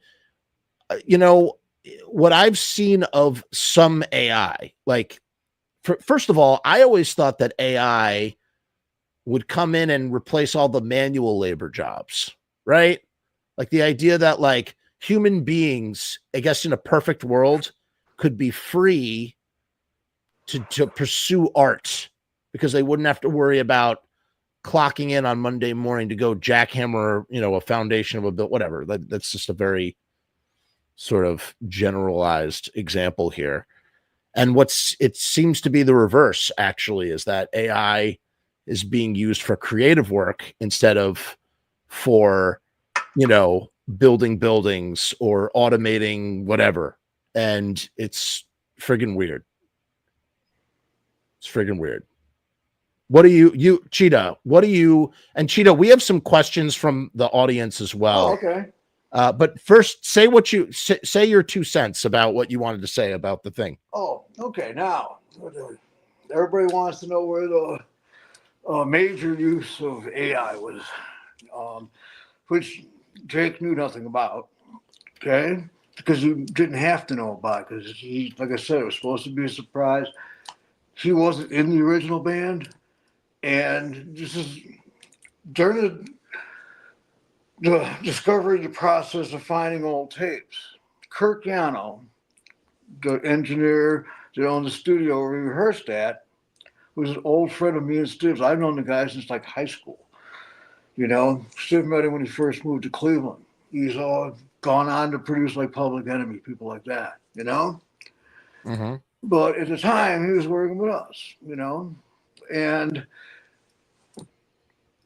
one of the songs he found in his rehearsal, because we were rehearsing to make our second record, there's one song that didn't make the album that we had a really good performance of all 5 original members on. Yeah. It's a 2-mic recording. Right. Right. You mentioned that.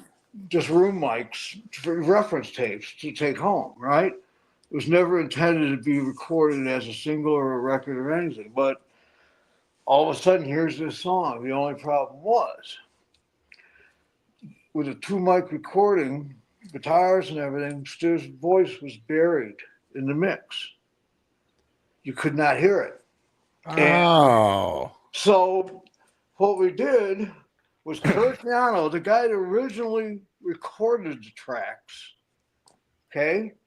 used AI to bring the vocal out front, did not touch the performance at all. It's Stiv's original performance, complete, unedited. That's the use of AI on this record. Oh, okay. So that is literally what Peter Jackson did for the Beatles.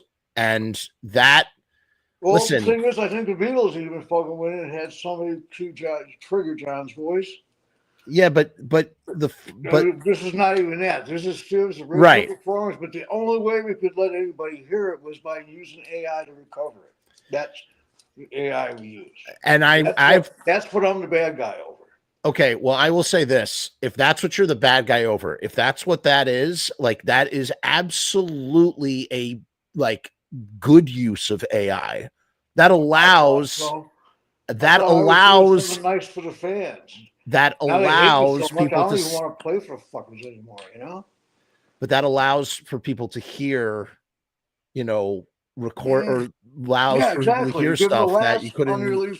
the last unreleased performance on tape by the Dead Boys that they haven't heard. You got rough tapes of, rehearsals I have no and problem with stuff like that. that. But this is one song that didn't even make it on the album. Yeah. And it's a good song. It's a good single. What's you can't say the name of the song? Is Yeah, it a it's called secret? You Don't Really Love Me.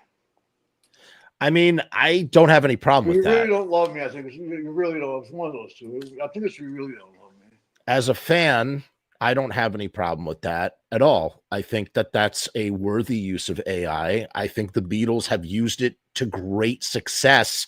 They've done incredible things because of that technology. Exactly. If that technology is being plugged in that kind of way to preserve, But especially it's also being used to make fucking Oasis sound like they're playing a Beatles song. You know? I know, yes. So that's fucking crazy. That's crazy. I know, but I'm just saying, okay, that's not as legit, to me. No. The fact that you can do that. And the thing is that with AI, the whole thing is programmed by humans. So it depends on the motivation of that human. And the thing is, like, it's back to garbage in, garbage out. Yeah. So it's still, humans are still the most fallible people on the goddamn planet. Yes. And whoever trust a bunch of them to build a goddamn supercomputer and think for itself. Duh. You think that's going to really work that great without some glitches here and there? There'll be glitches. It can bring down fucking governments. There'll be glitches, but it's going to evolve to be not human. How much of that shit's been used in fucking in other countries or here for elections? I mean, there's no way to fucking know this shit anymore. Everything's manipulated by something, I'll say this though, but everything's for sale. Yeah, but for using it I thought that was pretty minor what I fucking did. And I don't have any problem with that. I got vilified, and all my fans hate me now. No, I hereby. If you don't like it, don't come to the goddamn shows because you know something. You guys ain't paying the rent anyway. I think that using it for that approach to like save a vocal performance of someone who's no longer around is my brother who's no longer around. So, what did your brother was? Your brother was a musician as well? No, I mean Stiv. Oh, duh. Of course, you mean Stiv. Yeah. What am I? Sorry. Okay. Yes, your brother who's no longer around. Exactly. That's exactly right, man. It's the same thing. And so, again, and we've on this channel, I've talked at great lengths about Peter Jackson and how the software. It's called the Mal software. And how it's really an incredible thing, Evans, right? Yeah. Oh, okay. Someone's a Beatles guy as well. Oh, yeah, okay. Yeah. Okay. What did you think? Did you see Get Back? Oh yeah. Wasn't it great? I loved it. I loved every inch of it. So Mal Evans. So they found his manuscript. I like the thing with Rick Rubin and Paul McCartney too. That's great too. That was amazing. That was amazing. Now talk about a bass player. Talk about an underrated bass player. Paul McCartney, especially on later era Beatles records, like, post 67, when you listen to what he's doing, he's never repeating himself. He's never repeating himself. He's subversively writing a song underneath the song. You know what I mean? Yeah. You seen this meme going around? Which one? It's got the Japanese executives sitting there going, wow. Yeah. They're naming this keyboard and they go, oh man, something like what kind of power a Beatle could put behind that? Yeah. And the next picture is Paul McCartney, like, he's just simply having wonderful And then the last one is these guys all going, shit. You know what's crazy about that record? So I love, as much as I love punk rock, I am a ginormous like Beatles fanatic. So I've very well read on the Beatles. So that record Paul McCartney did everything on that record. He engineered it, he produced it, he wrote it, he did he recorded all the instruments, everything that is that record. Before Prince, that goes all to Paul McCartney. Why didn't Prince and Paul McCartney get together? Could you imagine the magic that would have come out of something like that? That would have been insane. I don't know. You know, I'm not into those big. That's very unpunk, all that shit. Come on, and all that. It's like it pissed me off seeing Dave Grohl standing there posing, mugging between fucking Paul and Ringo like he belongs there. You know, right? It's just all the fucking, you know, Graham. What did you think? Wait, what did you think of Dave of Paul with the other guys in Nirvana doing that song? Did you hear that song? No, I probably don't want to. It's actually really good. I highly recommend you listen to it. It's called "Cut Me Some Slack," and it's Pat Smear and Kirsten and Dave and Paul McCartney is fronting them, and it's like, it's pretty great, and it's, you know, again, I mean, that I could see what I'm doing, but it's like when you're playing live, you got Beatles, you got Paul here. It's weird. Here in the middle, and then you got Paul down here, and then you got Dave Grohl up there going. It's a little weird. I'm sorry, it's just too incongruous for me. You know, it's not. It's just surreal and weird, and I just don't belong. He doesn't belong. But listen, the Beatles, you know, talking about punk. The Beatles were punk before there was punk. The Beatles were in the '60s in Hamburg. They're dressed in leather. They were the original punks. They were the original punks, man. Those guys. They were playing 3 sets a night, amped up on amphetamines. 7 sets a night. Yeah, and then they're like stomping their feet with those Cuban heels, and you know, and Paul called himself Paul Ramon, and Joey, or I think it was Joey, who remembered that little fact. Exactly, yeah. Right? That's how the Ramones came, yeah. And that's how the Ramones. So it's like everything comes from the fucking Beatles, man. You know, and I'll tell you this. Sorry, go ahead. You go ahead. It's funny because, you know, you ever seen that book, that Day to Day with the Beatles or something like that? Where it shows their old tour schedule. Yes, I have. Yes, I have. Yes. They did 3 gigs a day. Yeah, dude. Like 7 days a week back in 1961. Yep. 2 years before they made it. And then they were playing Hamburg. Those guys played so much. And I'll tell you something. What people don't realize got so good, you know? What people don't realize about the Beatles, first of all, people don't realize that Paul McCartney in his entire career has played something like 5,000 concerts, and half of them were with the Beatles in the 60s, man. Yeah. That was from that time when they would do those, they cut their teeth in Hamburg, and they would go down there, because what they would do back in the day is these German club owners would be like, they would bring in English acts to just play rock and roll, because you didn't have, you know, live rock and roll. There was a demand for it. So that's what you do. Because it was after World War II. I was 10 years, right? You know, and so Germany, I mean, was basically the bars didn't open until nighttime, and but they stayed open like all night. You know, that's why they did 7 sets a night, and then they get back to England, and they didn't have anything like that. They had, you know, like dances, like package tours, package tours. Yep.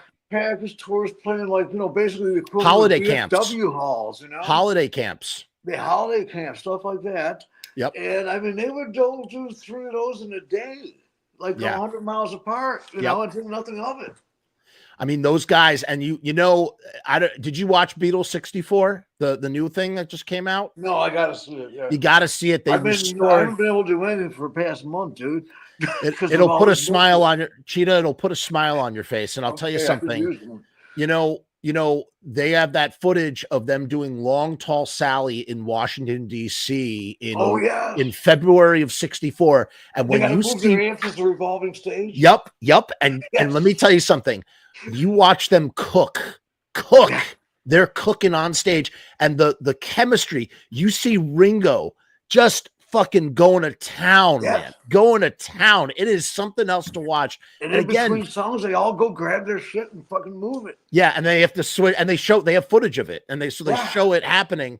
Yeah. It really is something else. And you know what else is great too? They didn't have amp cases. They barely had drum cases. They're playing cover. They were playing stadiums before there was proper PAs. They didn't have a fucking PA. Yeah. And I saw the Beatles in '66. Shut the fuck up. At Cleveland Stadium, yeah. You saw the Beatles. My mom took me, yeah. Holy shit. It was 1966, so I was 11, you know? And you saw the Beatles. It was the last tour. I mean, they played Candlestick Park. It was the last gig on that tour. Right. In August of 66. August of 66. Well, 2 weeks before they broke up, yeah. You fucking saw the Beatles on their final tour. In Cleveland, there was a riot and everything. Yeah, it's a famous riot. Wait, so what was it? You go on YouTube and look up Beatles Cleveland. Yeah, it's there. Look up WHK Radio. I will. Because there's a 20-minute video on it. It was them, the Remains, Bobby Hebb, The Circle, and I think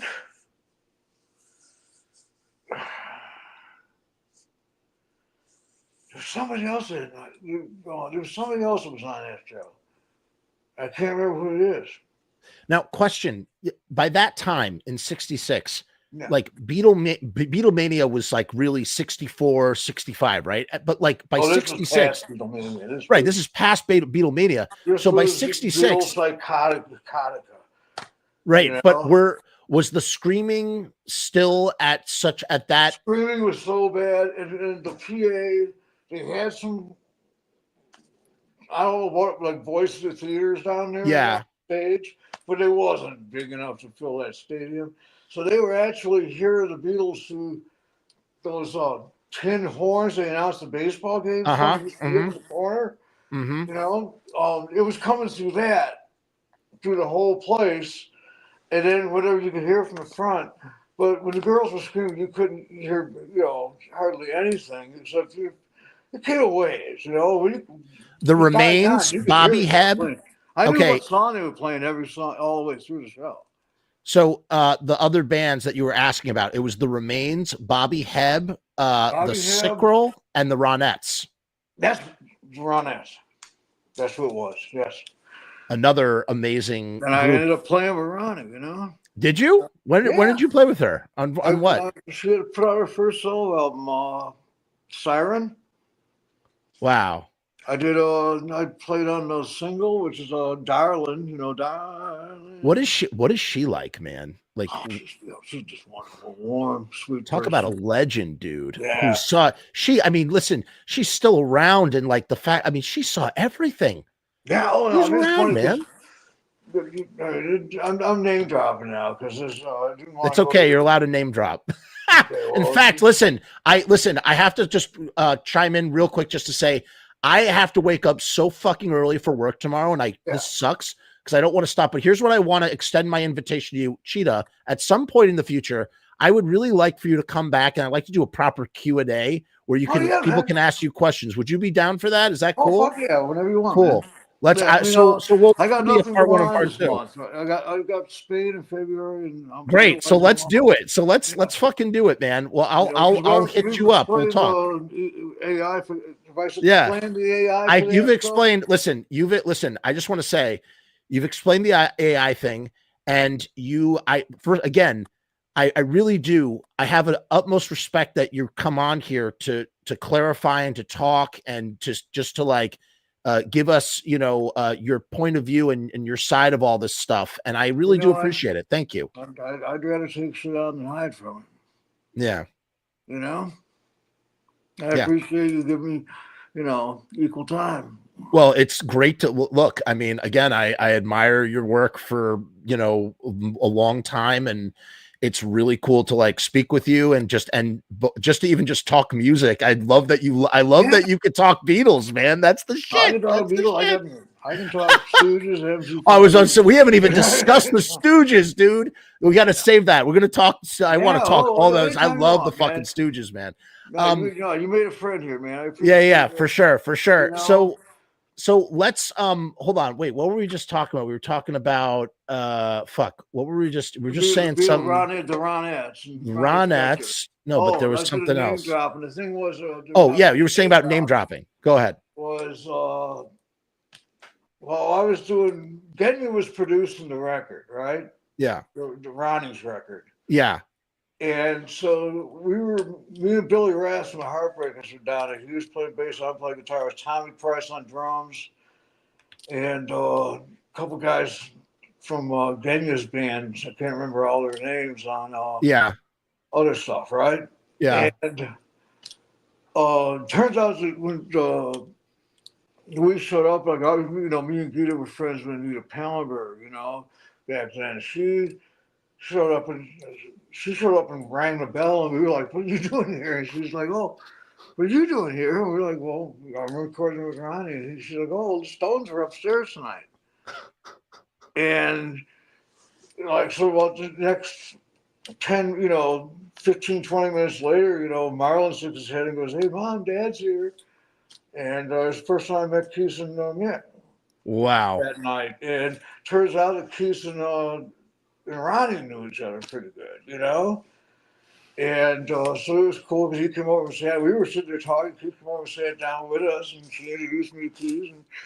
And then I didn't see him again. They went upstairs. And this is back when Mick Jagger had a beard. Mick Jagger had a beard? Oh yeah, during Emotional Rescue while we were recording. When I first met Mick Jagger, he had like a full beard. It had like books. I thought he was like one of the engineers or something. And I was tying. So when did your eye like recognize? Like, wait, I'm looking at. It's funny. I just walked up the stairs and I noticed my shoes. I was wearing like sneaker, Converse. Yeah. And I went and started tying, and he'd come over and goes, "Oh, Cheetah, this is she had a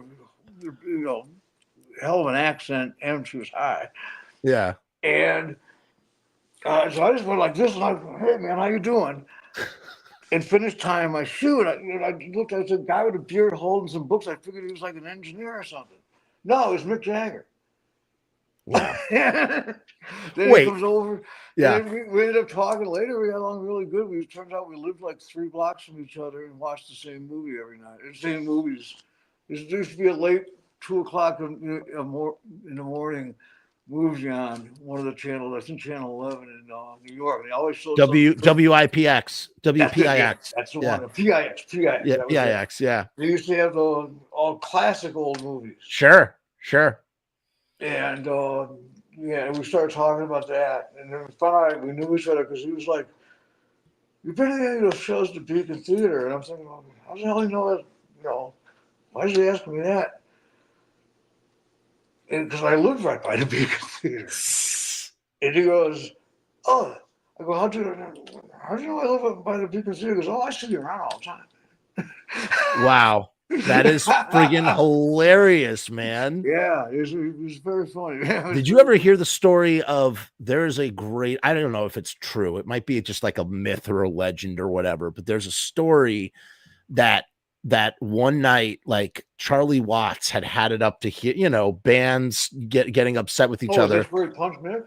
Yeah, that he put on yeah, that Mick said something along the lines of right. He's on the phone and he overhears Mick Jagger say something about like, "That was my drummer." Yeah. And so Charlie Watts in the middle of the night put on a 3-piece suit, marched downstairs, knocks on they're at a hotel or something, knocks on Mick Jagger's door. Mick Jagger opens the door. Charlie Watts punches him in the face. He goes, "I'm not your drummer. You're my singer." That's a true story. That is a true story. Wow. True story. Yeah. Is that spectacular? I have one last thing I want to ask you about before we wrap this up. And again, hey, if you're still watching, listen, we'll have Cheetah come back on. We're going to do a proper Q&A. Oh yeah. And we'll talk. We're going to talk about the Stooges. Yes. We're talking about the Stooges and some other stuff with Cheetah. Cheetah, I'm curious to know, because they were sort of contemporaries of you guys. I've seen pictures of them with Stiv Bators, and I know you remember Spacely, right? With the eye patch. Yeah, Spacely. He was my other brother besides Stiv, yeah. What do you remember of the Misfits back in the 70s, late 70s, like they were right always around. at CBGBs. We saw like their first gigs and stuff, you know. A couple of them, I think those guys and used to be Stromboli's Pizza or St. Mark's. I think it was Stromboli's or St. Mark's. It's one of those two pizza places. They used to deliver pizzas there. The Misfits? And so we would see them at gigs, and then we'd go and call, we'd go back to, we're like, 6 of us in a 1-bedroom or 4-bedroom railroad flat, sometimes 10 of us, And so basically, we saw them at the club, we was talking to them there, and then we'd go order a pizza when we got back, and one of them would come over, and Rob Zombie used to come over, And those guys, it was funny. Then, the band, and then after we broke up, I lost track of all that shit. I was very involved with my own thing, which was, doing the doogie woogie. And they, next thing I know, they became marketing geniuses. But I always liked the music. They were a good band live. I didn't know what to think of those haircuts, but, it was, they were cool. I liked them, man. Cool. It was back when Glenn was a happy guy, too. Wait, Glenn used to be happy at one point? At one point, I think he was kind of happy, yeah. Not anymore, though. He's a grumpy guy. Oh, that's been a long time, man. it's probably pre-1982, I would guess. Yeah, I mean, they were always that. I'm fascinated by the Misfits, and so their marketing fascinates me because I've never seen anything like that. That Crimson Ghost is unbelievable. Not even theirs. Yeah. I don't know how the hell they got away with that, man. Isn't that what's the name of that fucking movie? It's called The Crimson Ghost, and it's a Republic serial from the 40s. And I mean, part of the way that copyright works a little bit is that when you use a mark, or I'm sure you know this better than me, like when you use a mark over and over and over again. Oh yeah, you automatically. You're establishing ownership, or you're establishing a precedent where you're making money doing something. So that's because everybody that made that movie is probably dead, though. That too. No one's there to challenge it. No one's there to challenge it. And I think it's in public domain. So, but who's gonna? Who knows? I don't know. Who knows? But what's funny is didn't the guy from Alien Space Sex Moon, Alien Sex, didn't he have a similar look at one point? Nick Fiend. I think, I don't know. I think so. I'll tell you this though. He had he used to ever come on. He had a stage thing that was kind of very similar. So I was. I wonder if they ever sued him or he ever sued them, or I don't know. I was with a band though, in Whitby, England. I was in a band. I was the videographer for this band, and they were opening for Alien Sex Fiend. This was in 2012. And this guy, Nick Fiend, he's walking around on stage. He's banging on this trash can. He's dumping trash all over. I never seen anything like it. It was crazy. Yeah. It was just a crazy thing. I saw pictures of the guy. I didn't want to see him, but yeah. It's like when first time I saw King Diamond with his, makeup on his beard. I was like, then he was actually pretty good. It was, just kind of, shit like that just keeps me off. A stupid band name will prejudice me against a band. It's like, that's all the imagination you guys have come up with that. True. How good can your music be, Yeah. So usually, like a clever name will get my attention. I never heard of the Angels for years because they called themselves Angel City, and I thought that name sucked. Wait, they're called the Angels. The Angels from Australia. I'm not familiar with them. I gotta check that out. All right. I'm writing it down right now. I'm writing it down on my phone. The Angels. No exit. Okay. And, I got a recommendation. I got a recommendation for you. I have one for you. Have you ever heard of Bad Nerves? God, I have. But I don't know why. They're from London, and you got to listen to their. So I'll send you. I'll send you their record on Spotify. They're starting to open for like the Hives. And, they're new guys. They're new guys. They're new. They're new. I think I saw a poster when I was there in February or someplace. They are I tell everybody who I see or everybody who I talk to, I'm like, you got to listen to Bad Nerves. Like, you gotta. So, Yeah. Well, cool. No, you got to do that. I'll send that to you. The Angels. 2 songs, No Exit and No Secrets. That's by the Angels. I'm writing this down. Yeah. The Angels, No Exit. Are they're new as well? No, they were around like they were as big as AC/DC in Australia. Speaking of Australia, and I'll say one last recommendation since you play on this new record with Clem Burke. There's this band called Romero out of Australia, and they're very small, and I don't know how I don't know how I came across them, but they're channeling Blondie in the most wonderful way, in the most loving way. It doesn't feel like a rip off at all. They're called Romero, and they're called Romero. You got to listen to this song. This woman's voice, whoever's singing, her voice, like it almost, I well up with emotion listening to her sing. She has what's it called? I can't describe it. Her voice is like honey. It's like a deep, cool. It's like a deep honey. I can't describe it, but when you hear her sing, there's some good girl singers over there. I love Baby Animals too. What are they called? Baby who? Baby Animals. Baby Animals. Okay, I'm writing that down as well. Yeah, Baby Animals. She's a great. That's literally huge in Australia. Did nothing anywhere else. Huh. All right, I'll check that out. They did good here. They did very well on MTV and stuff. Yes, of course. The Saints. Somebody in the comment is mentioning the Saints. The Saints are awesome. Everybody loves the Saints. Awesome, and I mean, can't go wrong with the Saints, of course. I mean, they've got 10 good records. I mean, yeah, for sure, for sure. Chris was one of the best singers. He had one of the most unique voices in rock and roll. Absolutely, really could not agree more. Could not agree more. Cheetah, I'm wrapping this up. Stick around for 1 second. everybody. Again, so listen, if you're just tuning in, please rewind the video to the beginning and listen to Cheetah talk and speak on all these matters. He's here and he's very concisely. He's calm. To quote a wonderful Rolling Stones deep cut, he's cool, calm, and collected. So there you go. It's an illusion. Yeah. He's not shattered. He's not shattered. He's cool, calm, and collected. Doesn't happen often.